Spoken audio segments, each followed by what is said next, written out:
Iniimbestigahan na ng Manila Social Welfare Department sa ang insidente ng umano'y panghaharang ng isang pulis na rumirespondeng fire truck sa sunog sa Tondo sa Maynila.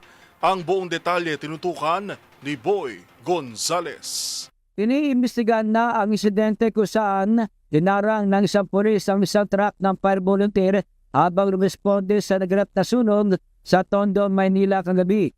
Ayon sa ulat, volunteer ito ng Manila Social Welfare Department Disaster Response Unit na tumutulong sa emergency operation sa lungsod. Sa video na hawak ni NDSW Director J. Reyes de la Puente, makikita umano ang komosyon sa makitid na kalsada habang dumaraan ang mga responder sa Matay Street, corner Kapulong. Sinasabing hindi agad pinadaan ang volunteer team sa gitna ng emergency response. May aligasyon din na isang lalaki ang nagpakilalang pulis at nagakmang bubunot ng baril habang nakipagtalo sa mga responder.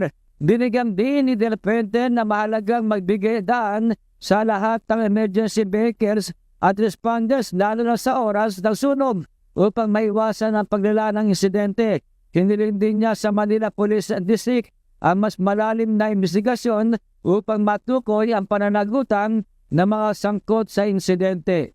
Para sa NBC TV Network News, ito si Boy Gonzales, una sa Pilipinas, una sa Pilipino.